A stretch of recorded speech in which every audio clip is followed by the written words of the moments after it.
En 1998, à l'âge de 35 ans, on me diagnostique un cancer du sein.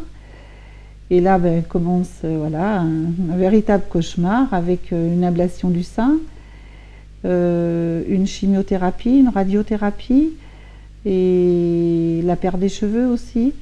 Et puis à la reconstruction du sein, on me découvre des ganglions, ce qui entraîne encore une deuxième chimiothérapie. Alors en 2006, je fais ma première récidive avec des métastases osseuses et un traitement par radiothérapie.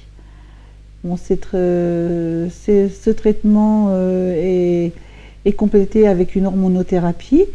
Et puis de nouveau, une rémission de 4 ans. Donc après cette première récidive et cette rémission de 4 ans, j'ai une deuxième récidive. Au fil des examens, on me retrouve des ganglions sous le bras, au niveau d'une glande surrénale, du médiastin.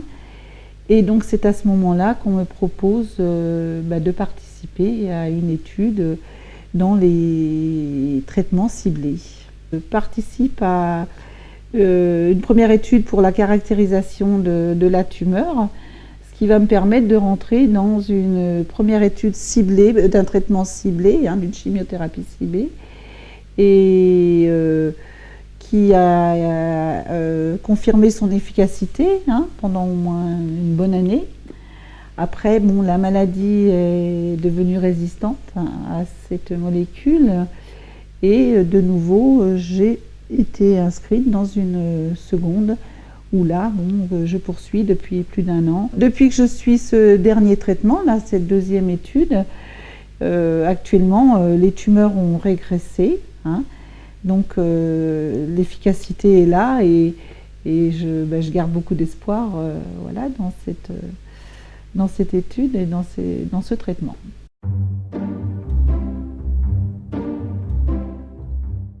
Donc cette patiente est un très bon exemple de l'apport de la médecine personnalisée. On lui a proposé, à un moment où elle avait échoué aux thérapeutiques classiques, on lui a proposé un essai clinique qui a permis d'obtenir une caractérisation moléculaire de sa tumeur. Sa tumeur où on a identifié des altérations génétiques particulières qui permettaient de penser qu'elle allait répondre à une thérapeutique ciblée. On lui a donné une première thérapeutique ciblée, qui a marché pendant 1 an, dit-elle. Et puis, une résistance s'est établie. Et secondairement, elle avait, dans son analyse moléculaire effectuée auparavant, une deuxième altération moléculaire qui pouvait justifier une autre thérapeutique ciblée. Donc, deuxième thérapeutique ciblée, qu'elle continue à recevoir, et toute évidence avec une qualité de vie tout à fait appréciable, puisqu'elle continue à travailler.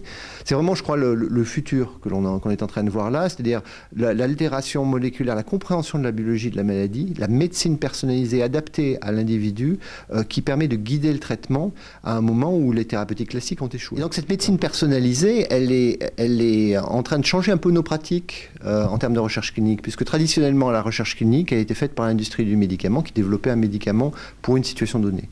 La médecine personnalisée implique un médicament ou plusieurs médicaments pour plein de situations différentes.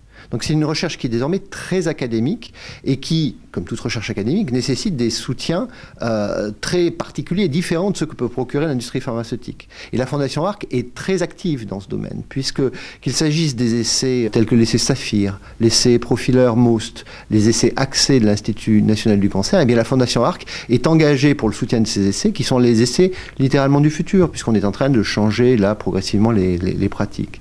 Et en outre, la Fondation Arc est engagée dans ce programme de caractérisation de la complexité autour du réseau WIN, qui est également extrêmement ambitieux, qui est un programme international. Donc globalement, ce qui frappe lorsqu'on considère l'action de la Fondation Arc, c'est globalement la diversité et l'importance de l'engagement dans ce domaine de la médecine personnalisée.